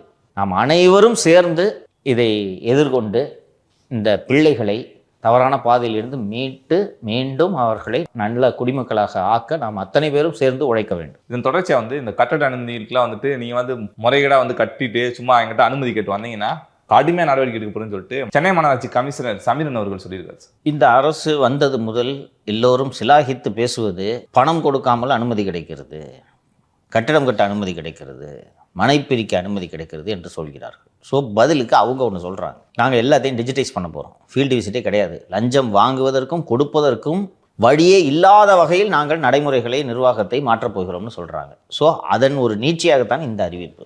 இப்போது ஆன்லைனில் அப்ளை பண்ணணும், ரைட்டா? ஆன்லைனில் ஒழுங்காக அப்ளை பண்ணலன்னா உங்கள் மேலேயும் நடவடிக்கை எடுப்பாங்க. எப்படி நடவடிக்கை எடுப்பாங்கன்னா, இப்போ நம்ம பிளான் இருக்குல்ல, இந்த பிளானை நம்ம போட முடியுமா? கட்டுறதுக்கான பிளான் முடியாது. இதற்கென்று அப்ரூவ்டு சர்வேயர்ஸு பிளானர்ஸு இருக்கிறாங்க. அவர்களுக்கு இந்த எச்சரிக்கை, நீங்கள் தான் கீழே பிளான் டிசைன் டிராஃப்டடு பை சோன் போட்டுக்கிறீங்க. நீங்கள் ஒழுங்காக கொடுத்தீங்கன்னா நாங்கள் எங்கள் வேலை ஒழுங்காக நடக்கும், ஈஸியாக நாங்கள் கிளைண்ட்ஸ் கொடுப்போம். நீங்கள் தப்பாக போட்டு அதுக்கு அப்ரூவல் வாங்குறதுக்கு காசை கொடுத்து இப்படி தான் லஞ்சம் ஸ்டார்ட் ஆகுது. ஸோ நீங்கள் ஒழுங்காக பிளான் அப்ரூவலை நீங்கள் அப்ளை பண்ணனா உங்கள் மேலேயே நடவடிக்கை எடுப்போம் என்று சொல்லியிருக்கார்கள். இது ஒரு நல்ல முன்னேற்றமாக நான் பார்க்குறேன். இது பண்ணணும். இந்த தப்பாக டிசைனை போட்டு கொடுத்துட்டு சார் அந்த டிசைன் அப்ரூவ் பண்ணி விடுங்கன்னு அங்கே போய் துட்டை கொடுக்குறது இப்படி தானே ஸ்டார்ட் ஆகுது. ஒழுங்காக டிசைனை கொடுக்கலாம், ஊமலே நடவடிக்கைன்னு சொன்னால் ஒழுங்காக வேலை பார்ப்பாங்க. சார் அடுத்த தினமலரில் ஒரு செய்தி வந்திருக்கு சார். டிஎன்பிஎஸ்சியில் உறுப்பினர் பதவி வாங்கி தரேன்னு சொல்லிட்டு ஒருத்தர் 2 கோடி வாங்கி ஏமாத்திருக்கதா செய்தி வந்திருக்கு. யார் சார் அவர்? அது யார் என்று இருக்கட்டும். எனக்கு அந்த செய்தி ஏன் பிடித்திருந்தது என்றால், வழக்கமாக அரசு பதவி வாங்கி தருகிறேன் என்று தான் காசு வாங்கி ஏமாற்றுவார்கள். அரசு பதவியை வழங்கக்கூடிய அமைப்பு டிஎன்பிஎஸ்சி உறுப்பினராகிறேன்ட்டு ஒருத்தர் ஏமாத்திருக்கான் பாருங்க, எவ்வளோ பெரிய திலாலக்கடியாக இருப்பான். ஸோ இதை ஏன் எடுத்து நான் விவாதிக்க வேண்டும் என்று சொல்கிறேன் என்றால், என்னிடமும் நிறைய பேர் அணுகுவார்கள். சார் இவன் வந்து வேலை வாங்கி தரேன்னு சொல்லிட்டு 5 லட்ச ரூபா ஏமாத்தினான், 10 லட்ச ரூபா ஏமாத்தினான், போட்டுங்க பணம்ன்றவேன். நான் உங்களுக்கு உதவி பண்ண முடியாதுன்றவேன். இந்த வேலைக்கு ஆள் எடுக்கிறதுக்குன்னு டிஎன்பிஎஸ்சி இருக்குது. இவங்ககிட்ட ஏன் பண்ணி காசு கொடுத்தீங்க? இல்லை சார் நான் கடன் வாங்கி கொடுத்தேன், இது அடமானம், இதெல்லாம் தேவையில்லை எனக்கு. அப்போ குறுக்கு வழியில் வேலை வாங்க வேண்டும் என்ற எண்ணத்தில் தானே நீ போய் துட்டை கொடுத்த. அப்போ அந்த குறுக்கு வழியில் உள்ளே போய் நீ ஒழுங்கா இருப்பியா? ஸோ இவங்களுக்கெல்லாம் கருணையை பார்க்கக்கூடாது. இந்த செய்தி எனக்கு ரொம்ப சுவையாக இருந்தது. டிஎன்பிசி மெம்பர் ஆகிறேன்னு சொல்லிட்டு ஒருத்தன் உருட்டி இருக்கிறான், அதை நம்பி ஒருத்தன் 2 கோடி கொடுத்துருக்கான் பாரு. இது சம்மந்தப்பட்டவர்கள் 2 பேருமே கல்லூரி பேராசிரியர்கள். சக பேராசிரியர்கிட்டே ஒன்று டிஎன்பிசி மெம்பர் ஆகிறோன்னு அவருக்கு கான்ஸ்டியூஷனல் போஸ்ட்டு கொடுத்துட்டு கம்ப்ளைண்ட் கொடுத்துருக்காங்க. இது மாதிரி இது எனக்கு தெரிஞ்சு ஒரு 30-40 வருஷமாக அந்த அரசு வேலை வாங்கி தரேன்ற மோசடி நடந்துக்கிட்டே இருக்குப்பா. சின்னதாக பிட்ஸ் அண்ட் பீசஸாக இருக்கும். நீதிமன்றத்தில் வேலை வாங்கி தரேன்லாம் ஏமாத்திருக்காங்க கோர்ட்டு பேரை சொல்லி. ஆனால் தொடர்ந்து மக்கள் இது போன்ற நபர்களிடம் வெட்டில் பூச்சிகள் போல விழுந்து கொண்டே இருக்கிறார்கள். குறுக்கு வழியில் போனீங்க டிஎன்பிசின்னு இருக்குது, என்ன அதில் எப்போதாவது சில முறைகேடுகள் நடக்கிறது என்பதை நான் மறுக்கவில்லை. அதுக்காக எப்போதுமே முறைகேடுகள் நடக்கிறது, துட்டு வாங்கிட்டு தான் போடுறாங்கன்னு மற்ற ஸ்டேட்டு போலலாம் நம்ம சர்வீஸ் கமிஷன் இல்லை. 80 முதல் 90% வரை சரியான தேர்வு நடக்கிறது. அதனால் இந்த அரசு பணியை நாடுவோர், அரசு பணி வேண்டும் என்று நினைப்போர் ஒழுங்காக படித்து உழைச்சி எக்ஸாம் எழுதி உள்ளே போகணுன்றது நினைங்க. இவன்கிட்ட துட்டு விட்டாக்க வேலை கட்சிடும், அவன்கிட்ட துட்டு விட்டா வேலை கட்சிடும்னா போய் துட்டை தொலைச்சிட்டு தான் நிற்பீங்க. இந்த 2 கோடி கொடுத்ததுக்கு அழகாக ஏதாவது ஒரு கடை போட்டு பிஸ்னஸ் பண்ணால் கூட பொழைச்சிக்கலாம். நல்ல பிஸ்னஸாக பண்ணலாம். இன்னொன்று, நீ காலேஜில் ப்ரொஃபஸர் இருக்கு, உனக்கு எது 2 கோடி? அது இன்கம் டேக்ஸ், அது தனி விசாரணை நடத்தணும். அடுத்ததாக விகடனில் ஒரு செய்தி வந்திருக்கு. முதல்வரை கைக்குள்ள வச்சுக்கிட்டு தலைமைச் செயலாளர் சாய்குமார் ஐஏஎஸ் அவர்கள் ஆட்டம் போடுறதா இன்னைக்கு விகடனில் வந்திருக்கு சார். அந்த செய்தியில் என்ன இருக்கிறதுன்றதை முதல்ல படிச்சிடறேன், அதுக்கப்புறம் விவாதிப்போம். முதல்வரை கைக்குள் வைத்துக்கொண்டு அதிகாரிகளிடமும் அமைச்சர்களிடமும் ஏகத்துக்கும் எகிர்கிறாராம் தலைமைச் செயலாளர் சாய்குமார். அவரை தாண்டி முதல்வரை எந்த அதிகாரியாலும் சந்திக்க முடியவில்லை என்ற குமுறல் கோட்டையில் ஓங்கி ஒலிக்கிறது. அரசின் முடிவுகளை சாய்குமாரே எடுப்பதால் தான் இடதுசாரிகள் காக்ரோச் ஜனதா கட்சியினர் நடத்தும் போராட்டங்களில் மாணவர்கள் கலந்து கொள்ளாமல் தடுக்க வேண்டும் என்று கல்லூரி நிர்வாகங்களுக்கு சுற்றறிக்கை அனுப்பப்பட்டிருக்கிறது. இடதுசாரிகளின் எதிர்ப்பால் அது வாபஸ் பெறப்பட்டிருக்கிறது. இந்த சம்பவம் குறித்து முதல்வர் கேட்டபோது சின்ன இஷ்யூ தான், சால்வ் பண்ணியாச்சு என்று கூலாக பதிலளித்தாராம் சாய்குமார். முதல்வரும் கடந்து போய்விட்டார். கூட்டணியிலும் ஆட்சியிலும் குழப்பம் ஏற்படுத்தும் விதமாக முடிவுகளை எடுக்கிறார் சாய்குமார்.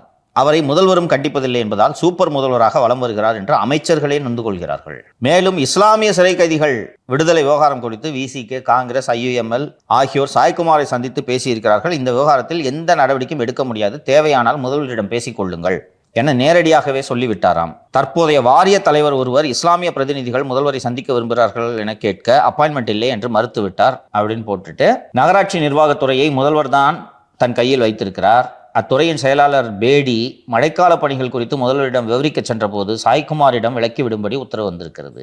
டிரான்ஸ்பர், போஸ்டிங் மத்தியில் ஆள்பவர்களுக்கு அனுப்பும் கடிதங்கள், முதல்வரின் சந்திப்புகள், தொழில் முதலீடுகள் என சகலத்தையும் முடிவு செய்வது சாய்குமார் தான். ஆட்சி நிர்வாகத்தில் முதல்வருக்கு அனுபவம் இல்லை என்பதால் இப்படி செஞ்சா உங்களுக்கு தப்பா போயிடும் சார் என்று சொல்லி தான் நினைப்பதை முடிவாக எடுக்க வைக்கிறாராம் சாய்குமார். கடந்த ஆட்சியில் இருந்தது போல அதிகாரிகள் ராஜ்யம்தான் இப்போதும் தொடர்கிறது என்று வேதனைப்படுகிறார்கள் கோட்டையில் உள்ள சீனியர் IASகள் அப்படின்னு இன்னைக்கு ஜூனியர்டன்ல செய்தி வந்திருக்கு.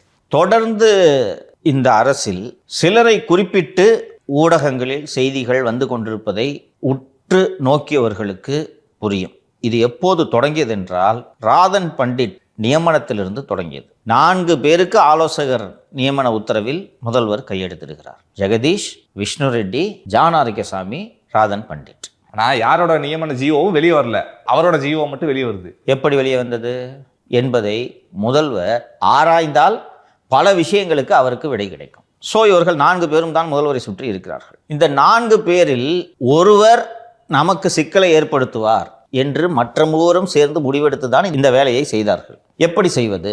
இதற்கென்று இருப்பவர் தான் கலை.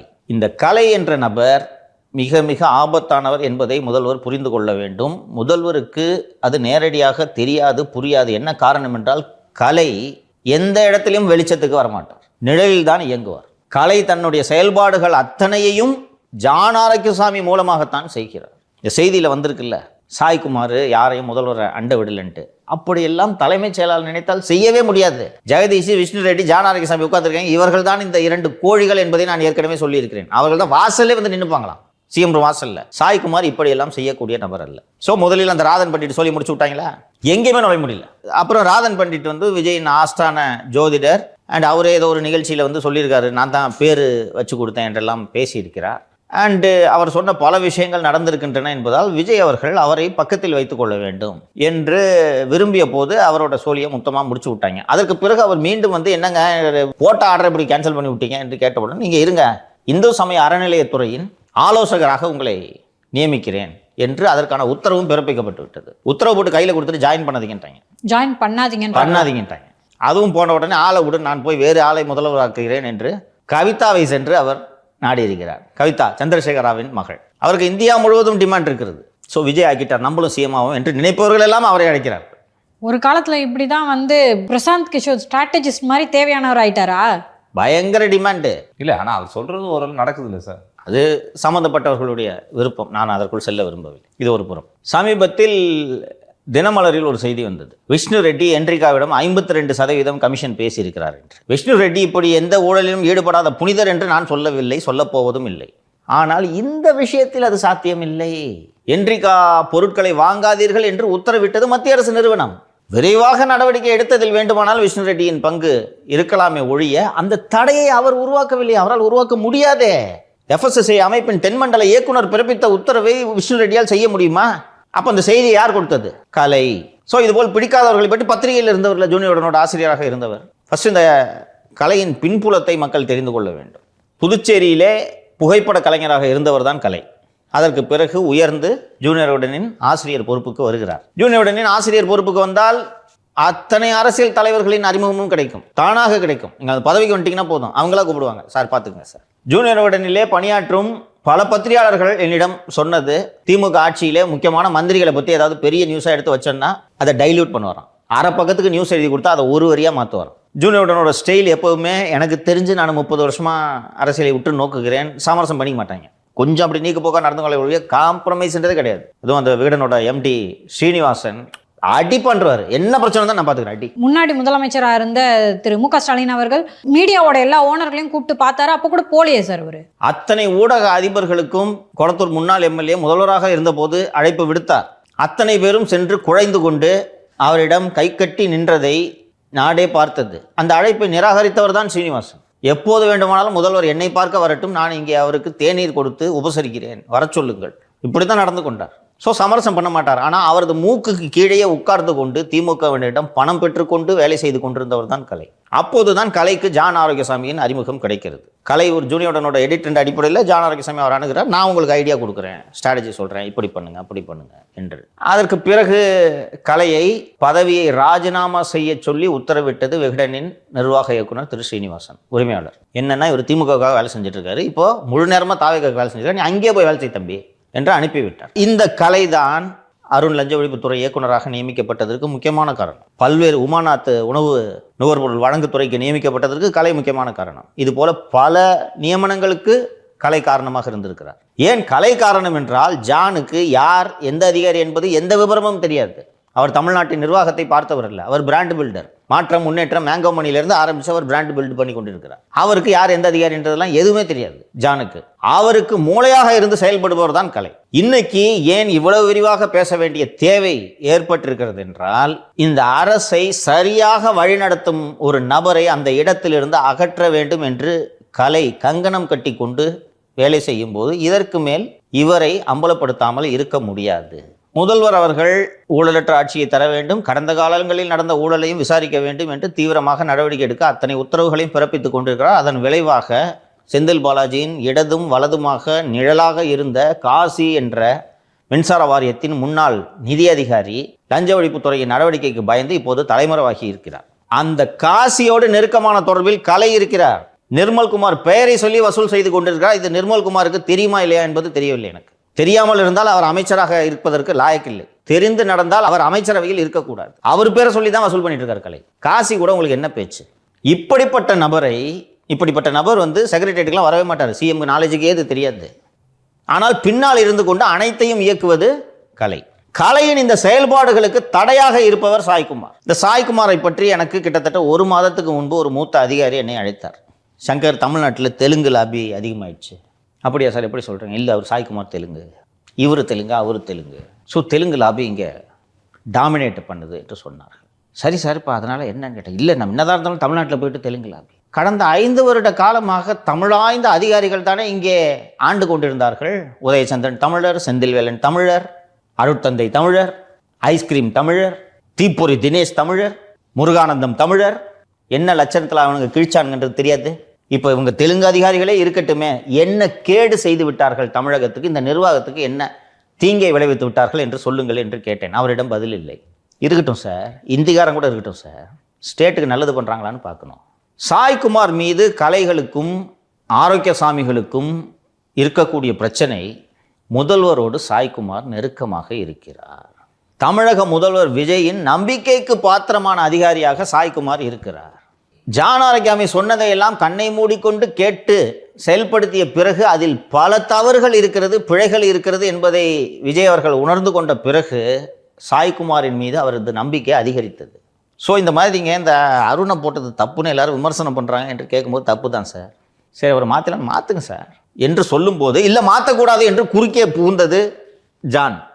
அப்போது இல்லைங்க அந்த மாதிரி சொல்கிறாங்கன்னா இல்லை சார் மாற்றணும், விமானத்தை மாற்றுங்க என்று சொல்லுகிறார். இந்த அரசில் நிர்வாகம் தெரிந்தவர்கள் என்று ஒருவரை கூட நீங்கள் சொல்ல முடியாது. ஜெகதீஷ் விஜய் கால் ஷீட்டு பார்த்துட்டு இருந்தவர், அவருக்கு அட்மினிஸ்ட்ரேஷன் என்னன்னு தெரியாது. விஷ்ணு ரெட்டி விஜயின் பால்யகால சிநேகிதன், அவருக்கும் நிர்வாகம் தெரியாது. ஜான் ஆரோக்கியசாமி ஒரு அட்வர்டைசிங் பர்சன், பொலிட்டிக்கல் ஸ்ட்ராட்டஜிஸ்ட், அவருக்கு அட்மினிஸ்ட்ரேஷன்னா என்னென்னு தெரியாது. அப்போ விஜய்க்கு யார் தான் சொல்லிக் கொடுக்குறது? சரியான முறையில் நம்மையும் இந்த அரசையும் வழி நடத்துகிறார் என்று திரு விஜய் அவர்கள் சாய்குமாரை நம்புகிறார். அதுதான் கலைச்செல்வன் போன்ற நபர்களுக்கு மிகப்பெரிய இடைஞ்சலாக இருக்கிறது. அவர்கள் சாய்குமாரை மட்டும் குறிவைக்கவில்லை, விஜயின் பாதுகாப்பு அதிகாரியாக இருக்கும் டிஐஜி திரு தர்மராஜனையும் குறிவைக்கிறார்கள். அவரை பற்றி ஜூனியர் தான் வரல, மற்ற இடங்களில் வருது, சமூக வலைத்தளங்களை விட்டு எழுத விடுவாங்க. சரி சார், விஷ்ணு ரெட்டி அவர்களையும் குறி வைக்க வேண்டிய தேவை என்ன சார்? ஜான் ஆரோக்கியசாமிக்கு இடைஞ்சலாக இருக்கிறார் அல்லவா? முக்கியமான சில முடிவுகளை விஷ்ணு ரெட்டியோடு கலந்தாலோசித்து செய்கிறார் அல்லவா? விஷ்ணு ரெட்டி குவாரி ஓனர்ஸ் கிட்ட எல்லாம் கோடி கணக்கில் வசூல் பண்ணுறாருன்னு நக்கீரனில் கவர் ஸ்டோரியை போட்டு விட்டா வந்தது. கடந்த வாரம் கவர் ஸ்டோரி 25 கோடி எத்தனையோ கோடி விழுங்கிய விஷ்ணு ரெட்டி. இதுவும் கலையோட இல்லை, மீடியா கையில் இருக்குது. கலைக்கு ஜூனியோட எடிட்டர் தானே, he knows Gunasekaran, he knows Dinakaran Suresh, he knows Karthigai Selvan. திமுக ஈகோ சிஸ்டத்தில் இருக்கிற அத்தனை பேரோடும் கலை நெருக்கம். அவரும் திமுக ஈகோ சிஸ்டத்தில் இருந்தவர் தானே. ஸோ அடி முதல்வரின் பாதுகாப்பு அதிகாரியாக இருக்கக்கூடிய தர்மராஜனை குறிவைப்பதன் நோக்கம் என்னவென்றால், முதல்வரோடவே இருக்காரு, பேசுவார், எவனும் பேசவே கூடாது. தினமும் 45 நிமிடங்கள் சாய்குமாரோடு முதல்வர் உரையாடுகிறார். என்ன பேசுவாங்களோ உள்ள, நம்மள சேர்க்க மாட்டாங்க.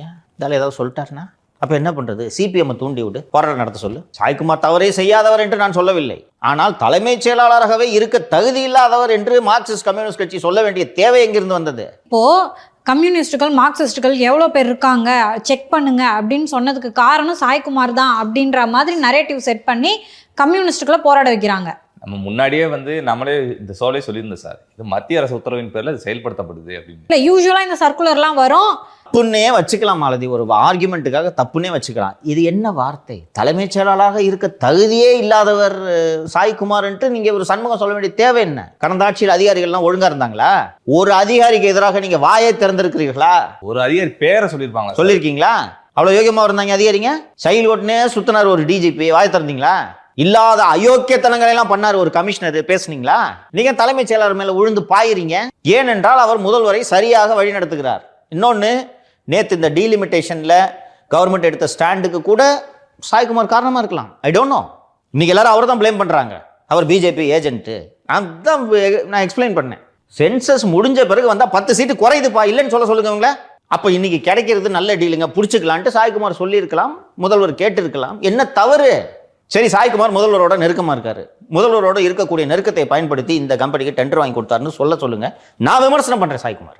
அவரது நண்பர்கள் இதர துறைகளில் பற்றி எனக்கு இந்த துறையில் இதை சொல்லுங்க, அந்த செயலாளர்கிட்ட சொல்லுங்க என்று சொல்லும் போதெல்லாம் சாய்குமார் சொல்லக்கூடிய பதில், அந்த துறை செயலாளர் பார்த்துக்கொள்வார், நான் அதில் தலையிட மாட்டேன். முதல்வர் அவர்கிட்ட ஏதாவது கேட்டால் பதில் சொல்றது, சார் இப்படி பண்ணுங்க சரியா இருக்கும், அப்படி பண்ணுங்க சரியா இருக்கும். மத்திய அரசை பகைத்து கொள்ள வேண்டாம். பகைத்து கொள்ள வேண்டாம்னா வெட்டியா சண்டை போட வேண்டாம். ஸ்டேட் ரைட்ஸ் சமயத்தில் நம்ம பேசலாம். தேவையில்லாமல் சும்மா நான் உன்னை ஒன்றியன் சொல்லுவேன் நொன்றியன் சொல்லுவேன்லாம் சொல்லிட்டு இருக்காதீங்க சார். அவங்க தான் சார் ஃபண்டு கொடுக்கணும், ஃபண்டை வாங்கி ஸ்டேட்டை இம்ப்ரூவ் பண்ணலாம் சார்னு சொல்றாரு. என்ன தவறு? இதே போல முதல்வரின் பாதுகாப்பு அதிகாரி மீது இவங்களுக்கு என்ன கோபம் என்றால், கூட இருக்காரு, வண்டியில் டிராவல் பண்றாரு, என்ன பேசுவார்? ஜான் ஆரோக்கியசாமிகிட்ட ஒரு டீட்டெயில் விஜய் கேட்டார்னா கொஞ்சம் இருங்கன்ட்டு ரூமுக்கு போய் கலைக்கு போன போகிறது. பஸ் சொல்லு பஸ், இப்படி கேட்குறாரு. இந்த மாதிரியானே.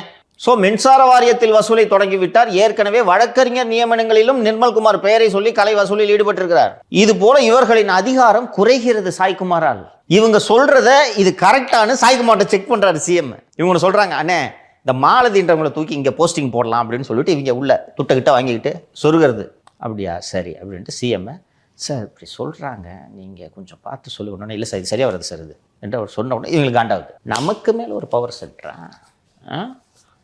கொஞ்சம் இரு, ஜூன் இடத்துல எழுத வைக்கிறேன்.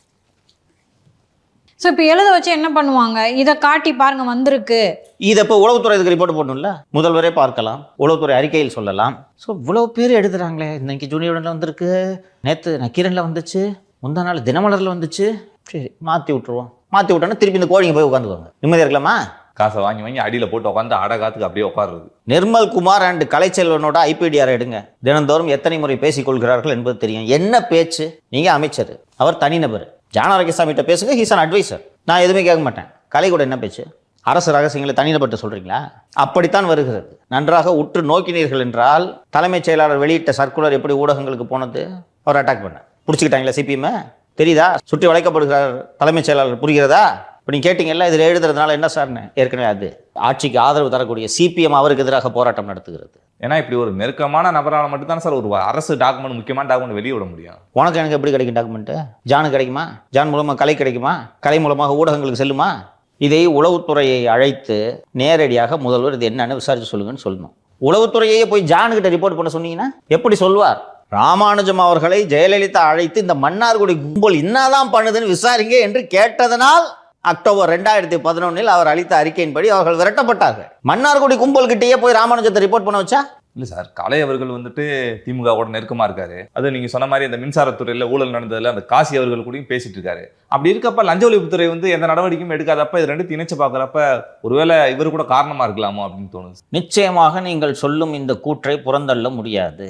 தொடர்ந்து லஞ்ச ஒழிப்புத்துறை போதுமான வேகத்தில் வேலை செய்யவில்லை என்பதைத்தான் நாம் சுட்டிக்காட்டி கொண்டே இருக்கிறோம். இந்த வேகம் போதாது, ஏன் நடவடிக்கை எடுக்கவில்லைன்னு. ஸோ திமுகவின் முன்னாள் அமைச்சர்களோடு இத்தனை நெருக்கமாக இருக்கக்கூடிய கலை ஏன் அவர்கள் மீதான விசாரணையை தடுக்கக்கூடாது? காசி யாரு சார்? காசி தமிழ்நாடு மின்சார வாரியத்தில் சீஃப் ஃபினான்ஷியல் ஆஃபீஸராக இருந்தவர். மின்சார வாரியத்தில் இருக்கக்கூடிய அத்தனை டெண்டர்களையும் அவர் ஒருவர் தான் கையாள்வார். அவரது அலுவலகம் NPKRR மாளிகையாக இருந்தாலும் எப்போதும் செந்தில் பாலாஜியின் வீட்டிலிருந்து தான் அவர் பணியாற்றுவார். அறப்போர் இயக்கம் காசிக்கு செந்தில் பாலாஜியின் வீட்டில் காலை முதல் மாலை வரை என்ன வேலை என்று வீடியோ எடுத்து, அவரது வாகனம் அங்கே இருப்பதை, அவர் அங்கே உள்ளே செல்வதை வீடியோ எடுத்து பதிவிட்டது. இதன் காரணமாக இந்த காசியோடு அவர் தொடர்பில் இருக்கிறார் என்றால், காசி கூட என்ன பேச்சு உங்களுக்கு? காசியை காண லஞ்ச ஒழிப்புத்துறை தேடிட்டு இருக்கு. இந்த அரசாங்கத்தில் நிழல் போல் பின்னால் இருந்து இயக்கி கொண்டிருக்கக்கூடிய ஒரு நபர் காசியோடு பேசி கொண்டிருக்கிறார் என்றால் இதை எப்படி புரிந்து கொள்வது? காசியோட பேசுறதுக்கான நோக்கம் என்னன்னா, காசிக்கு EBயில் எங்கே சம்பாதிக்கலான்றது தெரியும். இப்படிப்பட்ட நபர் இந்த அரசுக்கு எவ்வளவு ஆபத்து? இப்படிப்பட்ட ஒரு நபர் இருக்கவும் தான் திமுகவில் இருக்க எல்லாரும் மேடையில் ஏறி முடிஞ்சா ஃபைலை திறந்து பாருங்கன்றது. ஃபைலை திறந்து பாருங்கன்றது, அறநிலைத்துறையில் என்ன அறிவிப்பு வெளியிட போகிறாங்கன்றத முன்னாள் அறநிலைத்துறை அமைச்சருக்கு முன்பாக சட்டப்பேரவையில் பேசுகிறார். நாளைக்கு நீங்கள் 106 அறிவிப்பு வெளியிட போகிறீங்கன்ட்டு. திமுக கூட நெருக்கமாக இருந்த IAS அதிகாரி தூக்கி அதுக்கு செயலராக போட்டு வச்சுருக்கீங்க. திமுகவோடு சேர்ந்து வேலை செஞ்சுக்கிட்டு இருந்த ஒரு பத்திரிகையாளரை பக்கத்தில் வச்சுக்கிட்டு இருக்கீங்க. உங்கள் ஆலோசகரும் அவரும் நெருக்கம், உங்கள் அமைச்சரும் அவரும் நெருக்கம்.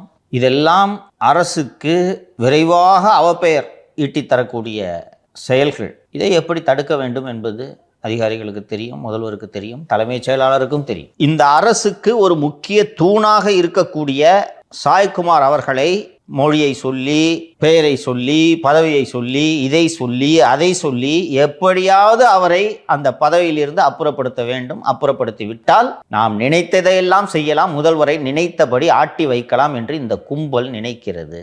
இந்த கும்பலின் சூத்திரதாரியாக, மூளையாக இருந்து செயல்படுபவர் கலை.